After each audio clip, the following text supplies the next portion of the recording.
Okay, well, we are just figuring out some of the technical difficulties with sharing a screen. We will be just delaying this session just for a few minutes, and then we'll get started with our next keynote. So just hang tight for a couple more minutes, and we'll be starting our session with Adam Minter.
Okay, welcome to this session. I have the great pleasure of introducing our speaker. My name is Jessica Luth Richter. I am from Lund University, and our speaker today is Adam Minter.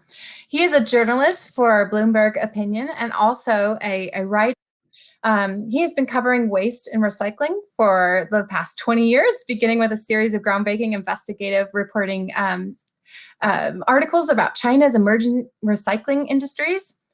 But something I learned through actually reading his books as well, and I have them both here. So in addition to writing journalism, he's written Junkyard Planet, and I learned that he was also growing up in a scrap dealing family in Minnesota. But he's been moving lately up the waste hierarchy, lately writing Secondhand Travels in the Global Garage Sale. And as an academic working in this area, I can say that reading his work, it is about traveling. He actually goes to these places and follows the thread of his subjects. And I always learn something. So without further ado, Adam, the floor is yours, and I'm looking forward to your talk today.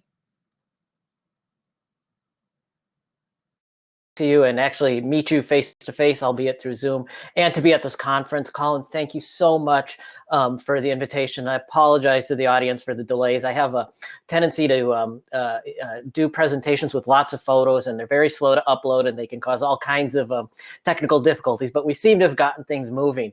The way, I'm not an academic, as Jessica said. I'm a journalist. To some extent, you would say I'm a storyteller. So for me, peer review oftentimes is sitting down with friends at the pub and having them criticize me.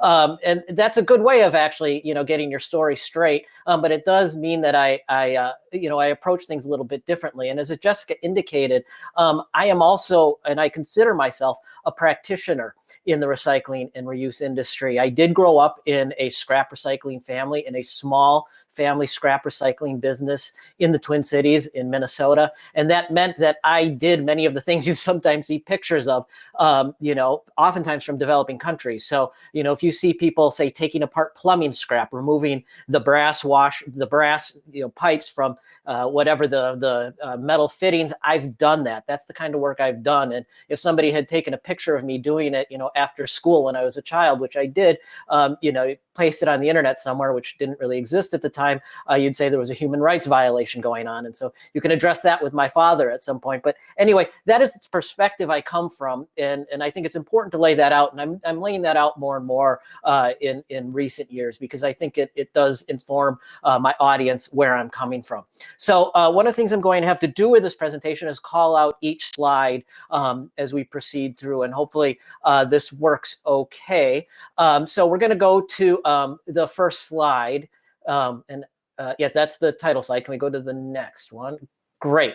Okay, let's start the story, if you will. And the story I'm going to tell you is how I've sort of moved from thinking about scrap, thinking about recycling, to moving about higher uses, and some of the threads that have brought me to this point. And it's at least from my perspective, a complex story. It starts in the mid-2000s. This was taken in Shanshui, which is a city in southern China, where I was living in Shanghai at the time. I spent 12 years living in Shanghai, reporting on China's recycling industry. And I went and I visited the scrapyard. It's a major scrapyard for importing metal from the United States and Europe. It doesn't exist anymore, but it did then. I always like to tell people that a pile of stuff you see right there is several helicopters that have been shredded in Los Angeles and shipped to Shanshui for recycling. Next slide. As I was going through this scrapyard with my friend Joe, who owned it, he was showing me around. We came across this pile. Now, I had grown up around scrapyards my whole life, but from a distance, I thought I knew what that was. I thought it was extension cords, but if we get closer to it, you can see what it is. That giant pile of stuff, next slide, is actually a giant pile of Christmas tree lights. And having been around the scrap industry my whole life, I thought I knew everything that was recycled, but I did not. I did not realize that Christmas tree lights were shipped in vast quantities by the millions of pounds to China for recycling. So it became a goal of mine to write about how and why Christmas tree lights are recycled in China. And at the time, China was the world's largest recycler of pretty much everything. It still is, but we'll get to that in a moment. So next slide, please. So to figure out this story, I called up this gentleman. His name is Johnson Zhang. He's from southern China, a town called Shantou. And Johnson is a friend of mine. And I knew that he exported cables of all kinds from the United States to China. And I asked him if he did Christmas tree lights, and he said, yes, he did. And why don't I go on the road with him in the United States buying Christmas tree lights? Because that's what he did and still does a little bit. He goes scrapyard to scrapyard to scrapyard, looks at their inventory, buys it up, puts it in a container, and ships it to China. And he says he buys a lot of Christmas tree lights. So next slide, please. Christmas tree lights, if I recall correctly, these were in Ohio. Next slide. These, I believe, were also in Ohio. Next slide. And these were in North Carolina at a large scrapyard there. And this is just a fraction of what Johnson would buy, pack up, and send to China. So after traveling around with him for a week, I said to Johnson, this is great. I need to go back to China. Who's getting all this stuff? And he said, well, okay, when you get there, you call my friend Raymond in Qingyuan, which is a major copper recycling site in southern China. And he will show you his recycling factory and how they recycle Christmas tree lights. I said, great. So I called Raymond, and I fly down to Guangzhou. He picks me up at the airport, drives me 2 hours to Qingyuan, and we have, next slide, please, a meal. Yes, and here we are. And like all scrap businesses in China, they almost all, except for the large conglomerate ones, start out as family businesses, which feels very familiar to me because that's what I grew up in. And we had this meal, and Raymond is very shy. He's the one, you can see his pant legs in the lower left corner there. But otherwise, he doesn't want to be photographed. But the point is, this is a large family business, and everybody is involved in some way, shape, or form in finding a way to extract the value from the stuff. Next slide, please. So before I show you how they did it, I want to just present this to you briefly. And I apologize. I know we have people from all over the world and a large concentration of people in Europe, but I'm going to give you some US data today. And I think this is a very important set of numbers to know and see. And it would be reflective of any European country. And it's simply just the amount of US exports of scrap, anything from paper to cardboard to copper, even some glass, not very much, that was going into China from the mid-90s up to 2015. And we'll see more up-to-date data in a moment. But the thing I want you to notice about this is, so I went and visited Raymond in 2012. And by that point, the peak of the US-China scrap trade, the peak of the EU-China scrap trade, the global scrap trade, this period of China importing all of the world's recyclables, it had peaked. And it was starting to decline. Nobody really noticed it, except maybe the statisticians who were measuring this stuff leaving the shores of the United States and the shores of Europe and the shores of Japan. It wasn't noticeable yet, but it was real. But at that point, still, China was buying anything and everything, and it was buying. There was not stuff being dumped. They were buying all of it. There was duties on the stuff. So if you wanted it to go to China, you were paying for it, and they were buying it to manufacture it into something else. Now, Emma or whoever is controlling the video, the next slide is the video. I don't know if you want to show the video separately or if we can just play it right from the slide. I just want to show folks briefly how Christmas tree lights are recycled. Were recycled in China. So if you can hit that, it's embedded in the PowerPoint. Great. And there should be a button in the lower left-hand corner to play it. And if not, maybe we will have to move along. Does it work?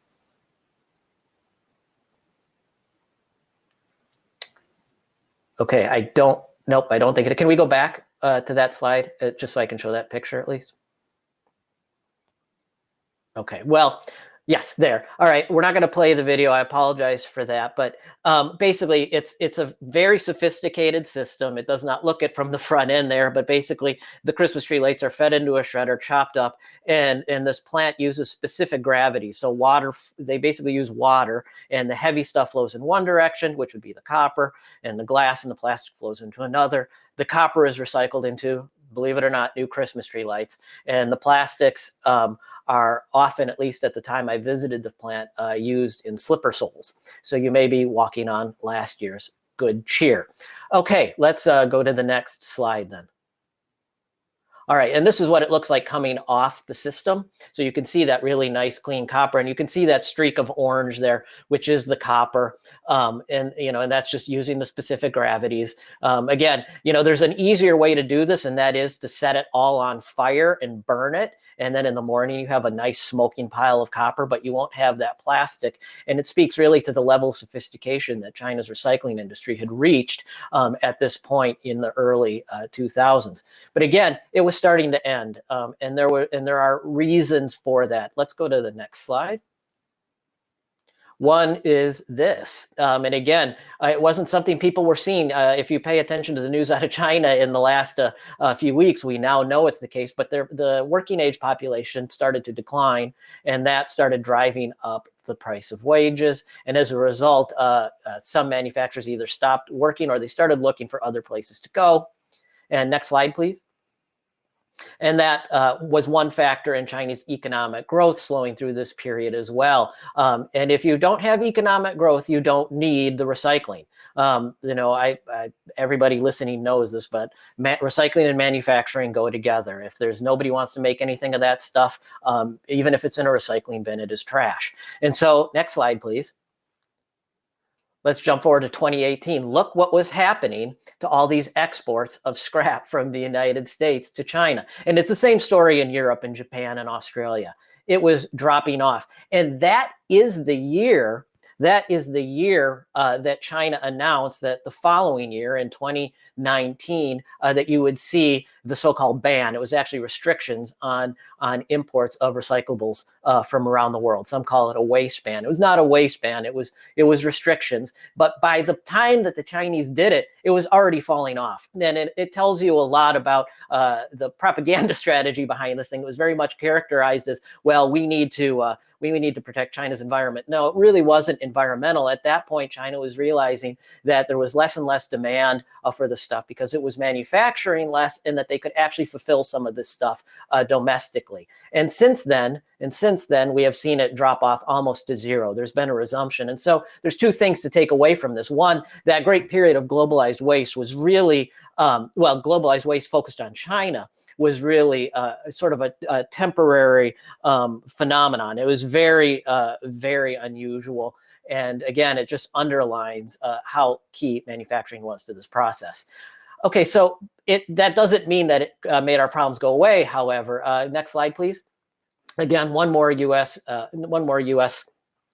Based chart for you, and this shows basically U.S. waste and recycling through this period. And I give you the suggestion to take a look at the recycling. So even as in the U.S. and as in Europe, the biggest consumer of this stuff, China, was interested in less and less of it. The US was generating more and more waste, and more to the point, more and more recycling. And so if you look at this as a commodity business, because as somebody who's a practitioner of this industry, I look at it as a commodity business. It made absolutely no sense for the United States to be starting all these recycling programs and driving recycling, even as the factory that wants it more than anybody is not taking it anymore.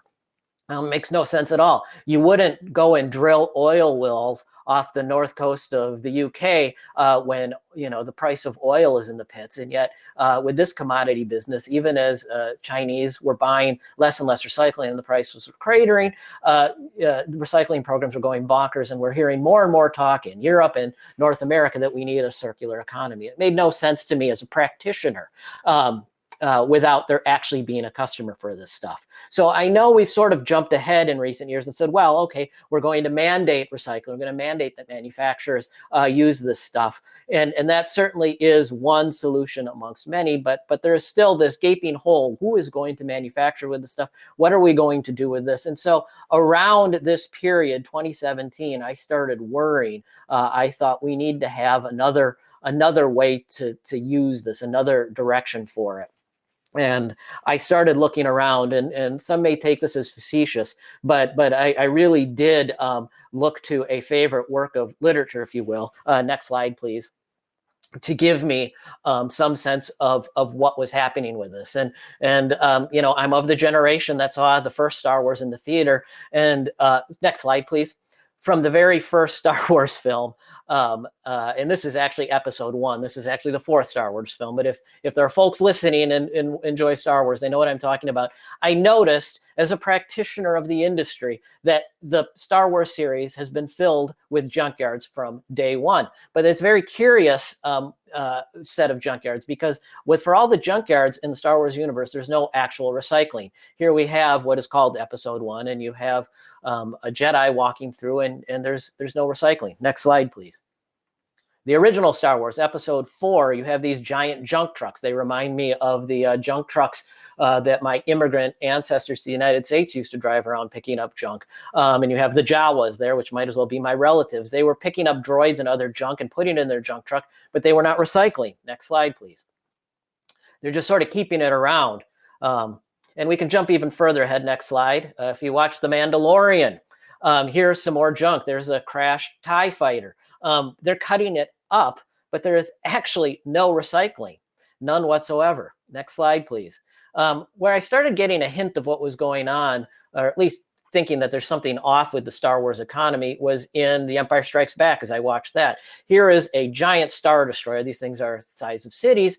And we learn in The Empire Strikes Back that right before it jumps to hyperspace, it's supposed to, by Imperial protocol, dump its trash. So next slide, please. All right, we have a lot of people who know about recycling. Funny, the trash is all steel. Anywhere else in the world, that would be recycled. But for reasons known only to the Imperial Star Destroyer and its government, they dump perfectly recyclable stuff into outer space. Next slide, please. Here we have a crashed Imperial Star Destroyer in episode 7. When I first saw this image in previews of the movie, the thing that it made me think of was, next slide, please, Alang. We've all seen these pictures of ships being disassembled in Alang, India. And if the Star Wars universe had a normal economy, they would have crews of people presumably disassembling it. Instead, we have, next slide, please, this young woman, Rey, who goes into these giant Star Destroyers and picks out small parts, tiny things that can be sold for reuse. So it suddenly hit me there in the Star Wars economy, there is a reuse economy. And I started looking around more. Well, you know, what's up with commodity prices? Why is nobody manufacturing with this stuff? Next slide, please. And in episode episode 3, we find out that there are these volcano planets, and basically they have an endless supply of raw materials. And in effect, the price of raw materials is 0, because you can basically just dip a scoop into the volcano planet and you have your steel. And so if you have no cost raw materials, you have to look at the value add. And the value add is in, next slide, please, things made of recyclable materials like robots. And so here we have Chewbacca with a broken droid, C-3PO. And instead of tossing it into the recycling bin, sending it to the e-waste planet, he knows how to fix it. There is a high degree of sophistication and understanding that reuse is actually, economically speaking, the sensible, logical, rational means of managing this stuff. And next slide, please. We have Rey, who's sort of become I have a picture of her because I absolutely think she's a great character. She can repair everything. She's, that's what she was. She's a scavenger, but a scavenger focused on reuse. So that's the context when I started actually thinking about this in a different way. There'd been hints to me that something else could be done, something else was going on. But I really started, by thinking about these films. So next slide, please, back to Planet Earth. This is a photo taken in the late 1990s of a gentleman named Robin Ingenthron. Robin was the original recycling coordinator for the state of Massachusetts. He moved to Middlebury, Vermont, following his wife, who's an academic who teaches French up there, and he set up a recycling business. But instead of really recycling, he started a reuse business. And right there, he is standing in the late 1990s next to a bunch of old computer monitors that are bound for China. Now, if I say computer monitors export to China, I think a lot of the folks listening today probably have an image in their mind that's something like, next slide, this, which is from the notorious 60 Minutes episode about Guiyu, a place in southern China that is called the largest e-waste dump in the world. There have been a lot of places called the largest e-waste dump in the world. And that's usually, in my experience, a signal that there's actually something far more sophisticated going on in Guiyu than actual e-waste dumping. One thing to note about Guayu, and Robin knows this because he never shipped there, is Guayu, despite being held up in the 60 Minutes episode as a place where old monitors go, is not a place where old monitors went. I visited there many, many times. They didn't handle monitors there. I'll show you what they did do in Guayu in a few minutes. Next slide, please. Where did Robin's monitors go? They went to what are called semi-knockdown factories in southern China. And what they would do at these semi-knockdown factories is, in a sense, knock down these monitors, take them apart. And then next slide, please. And these are Robin's photos. He shared them with me. They would recalibrate them into televisions that they would then ship to markets all over the world, including to the United States. Some of them for the United States would be recalibrated into new monitors. Next slide, please. And so here you have, this is in the late 1990s, early 2000s, these reused monitors that had been refurbished, new electronics added to them, and packed into white boxes. These are off-brand monitors and sent back to the United States. Round and round it goes. You know, lots of people talk about the need for a circular economy. Well, there it was in the 1990s. This is a perfect example of it. It was kind of a maligned trade, and many people didn't want to talk about it because a lot of activists were all over this e-waste trade, which was vastly misunderstood. But here it is. It already existed, and that was something that I kind of knew. But when I went back and started talking about Robin about what he was doing back in those days, it started to dawn on me that maybe something else had already been going on. Let's go back to Guayu for a moment. I spent the next slide, please. I spent quite a bit of time there over the years. Here is your standard Guayu warehouse. Now, the important thing to remember is it's a warehouse. Most of what happens in these largest e-waste processing zones on the planet does not happen outdoors. The real value add happens indoors because the stuff is worth a lot of money. These are a bunch of boards from a Samsung factory back when they called large phones phablets. Remember that? If you get all of these boards, they come from the same product. You know, there's hundreds and hundreds of them there. That means you have hundreds of similar components on them. It makes no sense to burn them because those are new components. Next slide. Instead, you sort them and you resell them. And I'll show you in a second what it looks to resell them so people can use them again. Next slide. What happens, which is what filmed in 60 Minutes, is after they've been reused and reused and reused and reused, and they can be reused multiple times. You know, studies have been done on like old 486 chips, old Pentium chips. They can be used for 15, 20 years with only minor performance inhibitions. At that point, in those days in Guayu, then the metal would be, or the golds and the platinums would be extracted. That doesn't happen very much anymore, at least in China, because they have far more sophisticated and safer factories to do it. But this is the very end of the road after this stuff has been used and reused and reused in China. What happens before, and this is still alive and kicking, next slide, please. This is the Guayu chip market.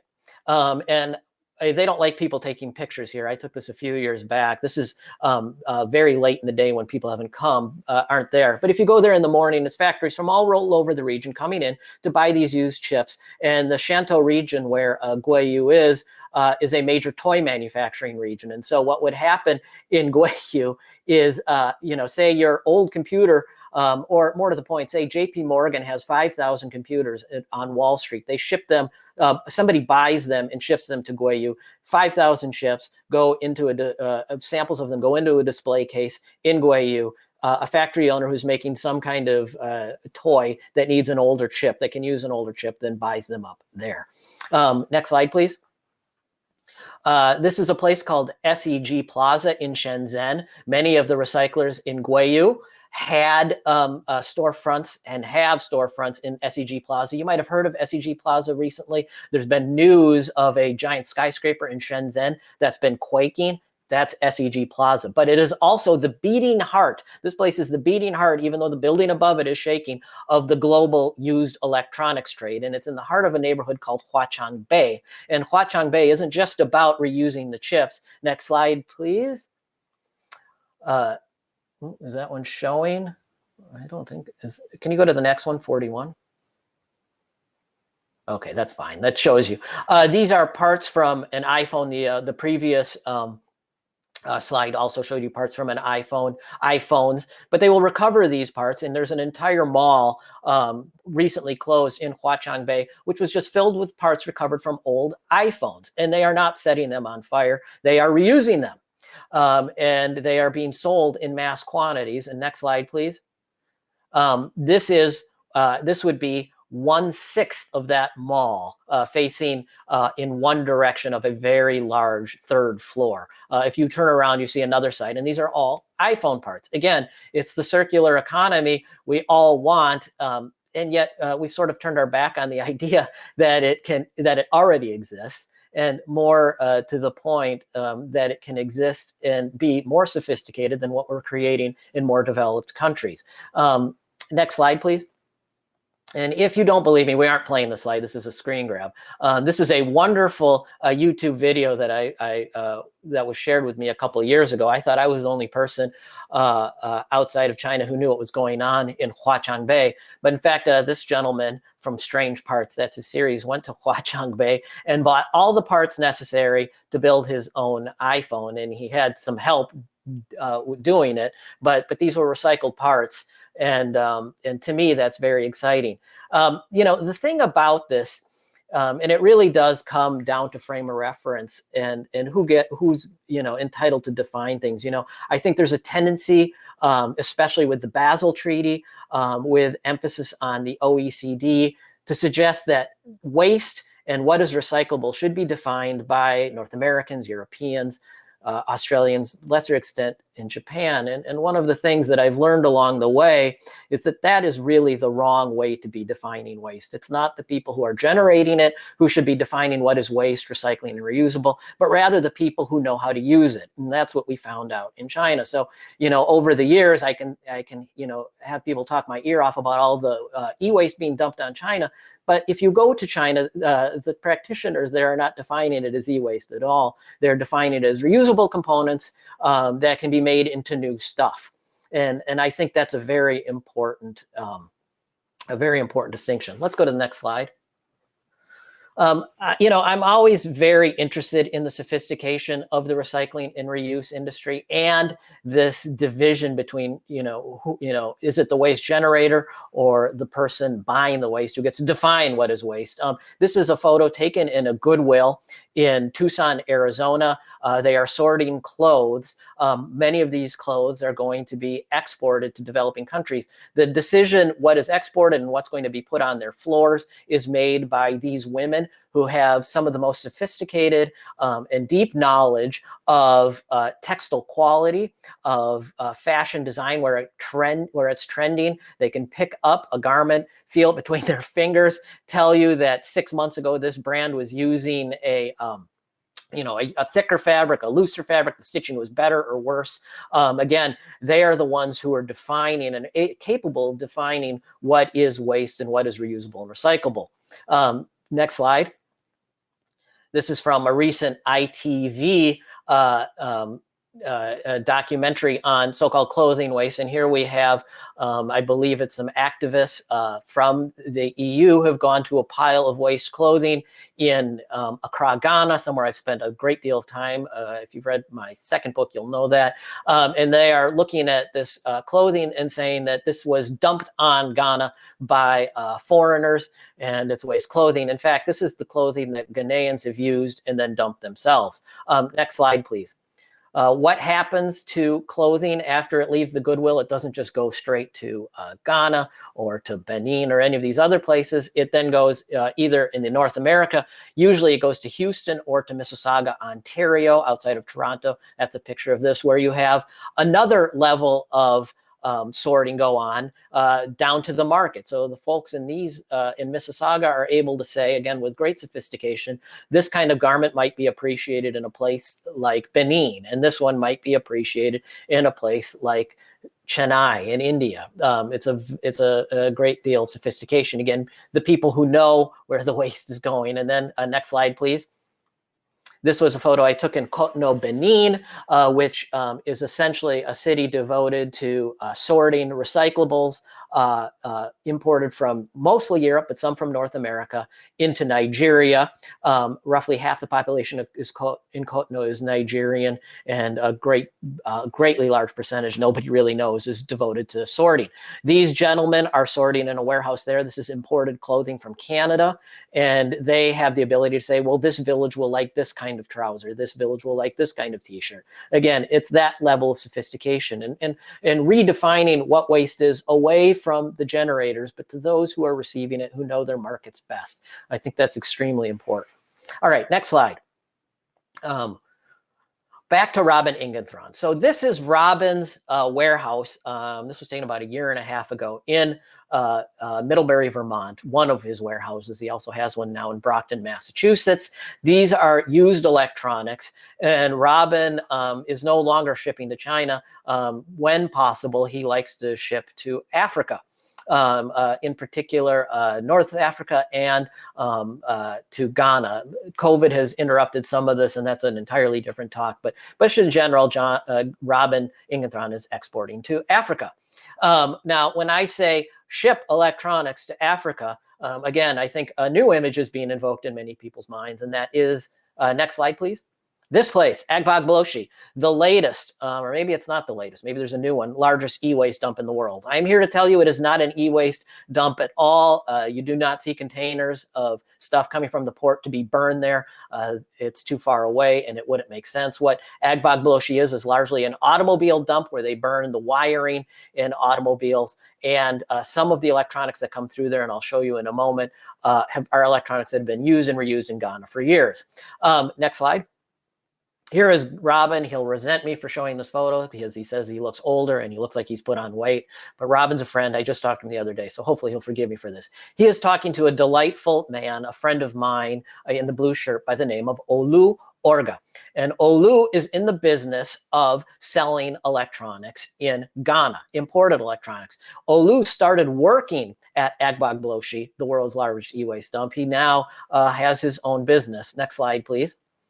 Here's a picture taken from a recent WhatsApp of Olu standing with stuff imported from the United States. You can see these are a bunch of monitors. And he posted it to WhatsApp, not for my benefit, but for those of his customers, saying, look, I just got a load of new monitors and come buy them, or at least make me an offer via WhatsApp. And in Ghana, like most of West Africa, a lot of business, maybe arguably a majority of electronics business, is conducted via social media and WhatsApp and Facebook in particular.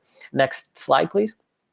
Here's Olu. This one maybe gives you a better idea. Olu standing next to desktop computers. Desktop computers of vintages that would not be used in Europe or North America, but there is certainly demand for them from parents, from small businesses across Tamale, which is where he primarily sells. And again, it's a question of who is defining what is waste, who is defining what is circular, who is defining what is reusable.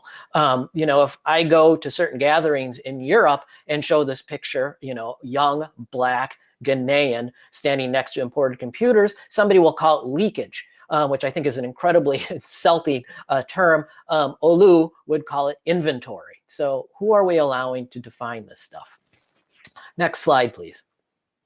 All right, this is Olu's hometown, a town called Tamale, the capital of the northern region of Ghana. You know, every retail outlet on this main street is secondhand. They sell used stuff, and there's a couple reasons for that. One, you know, it's lower cost, it's easy to import, and the other reason, which isn't often discussed, it's also considered generally of better quality than the stuff imported new from East Asia. So the economy of these places is not new retail outlets. For every 10 new retail outlets in a place like Tamale, and Tamale is not unique in West Africa, for every 10 used outlets, you maybe find one new outlet, and that might be generous. One of these places, next slide. This is Chendiba Enterprises, a used electronics retailer, the largest one in Tamale, population of 50,000. The gentleman in the yellow shirt is the owner, Mr. Chendiba, wonderful guy.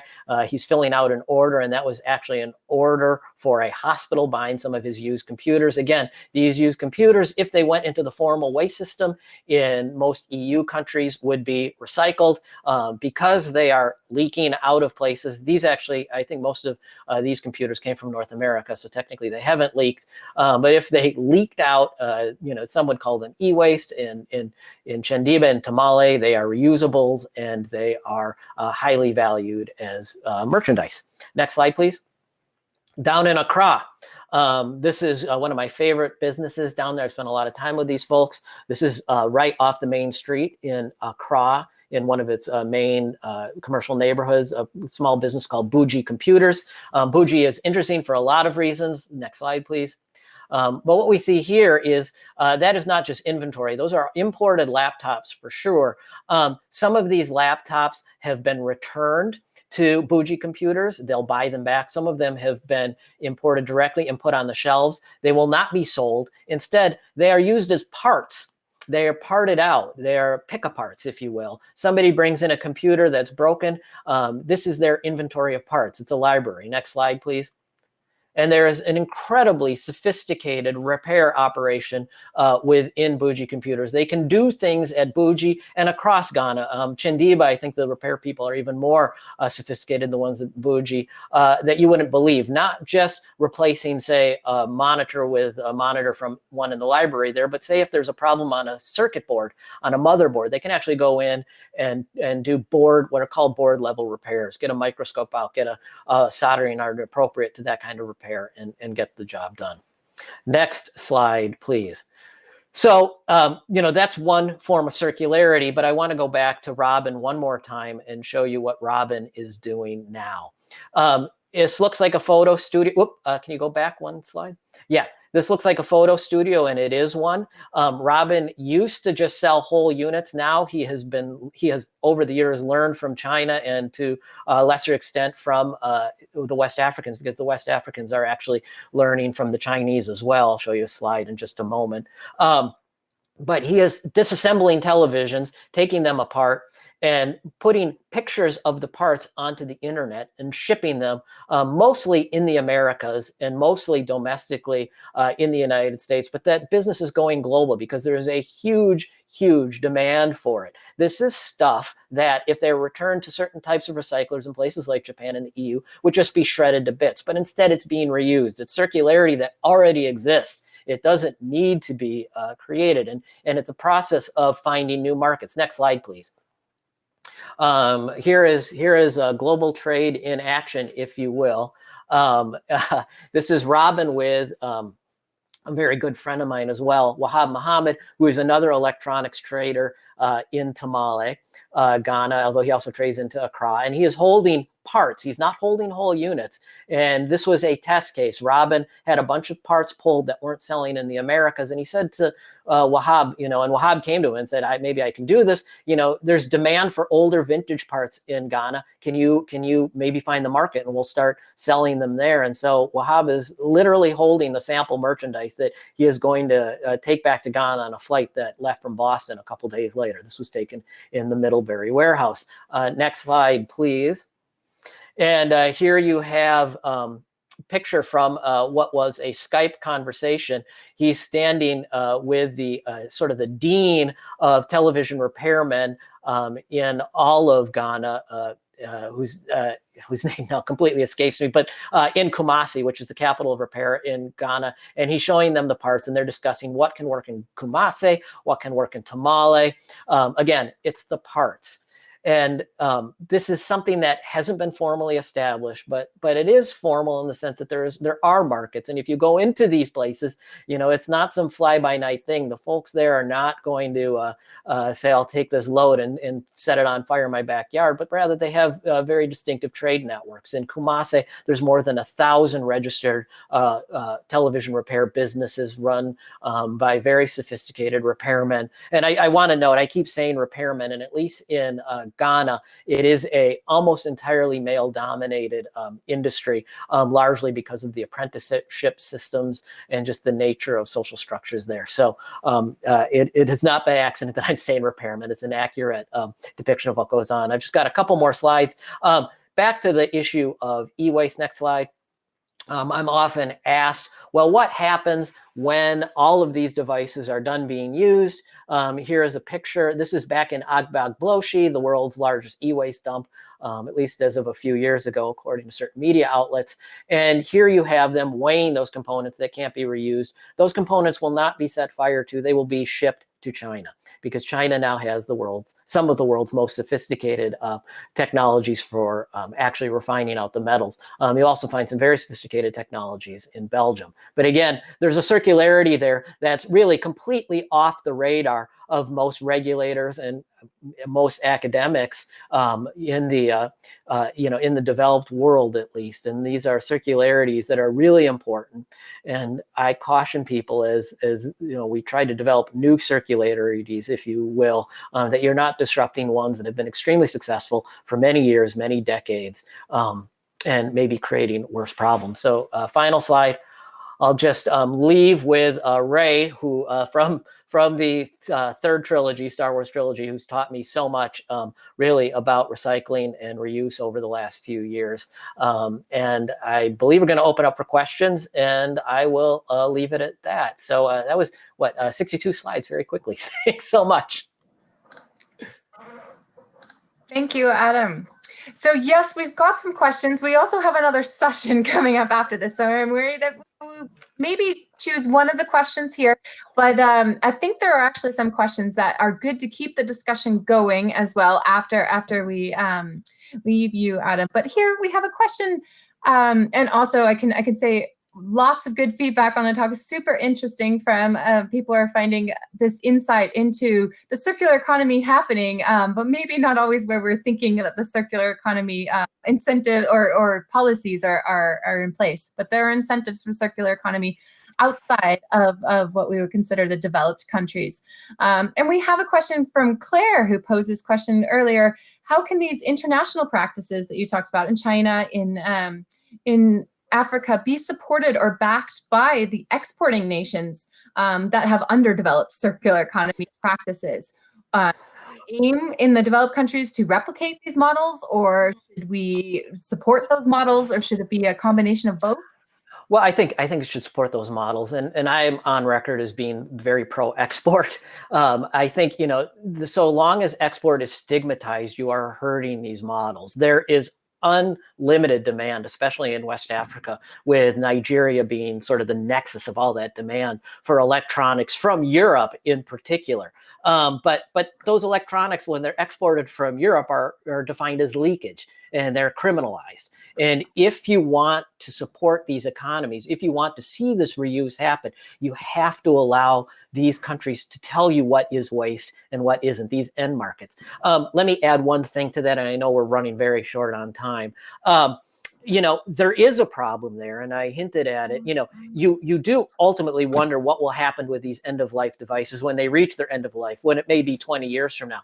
And so there is going to need to be investment in end-of-life recycling technologies put into these countries. But I would, and that's a really important discussion to have. But to support these circular economies, I think you have to stop criminalizing this kind of circularity. Yeah. And I think that came through with your talk about really needing to discuss who's getting to decide definitions. Yes. Here. And I think these are very good critical messages for our community here at Plate too. Maybe I slip in one more question about your thoughts on data related of non-new products and parts. So secondary markets in a way. What are your thoughts about the data? We need more. There's just not. I mean, I think anybody who works on this issue knows that the data is just not. It's not very robust.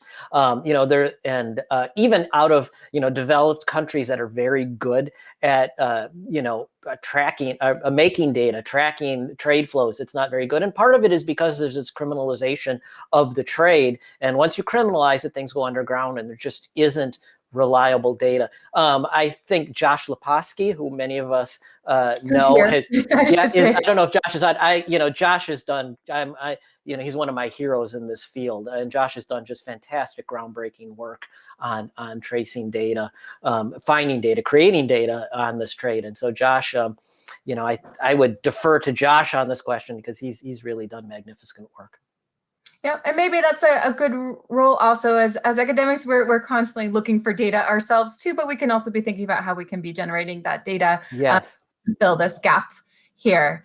Thank you very much, Adam, for Thank you. giving us an insight into your travels and also into the Star Wars universe. I'll be thinking about the Millennium Falcon and how long that has lasted now as well as an example. Thank you for joining us. Thanks so much for sharing your insights. Thank you. Thank you.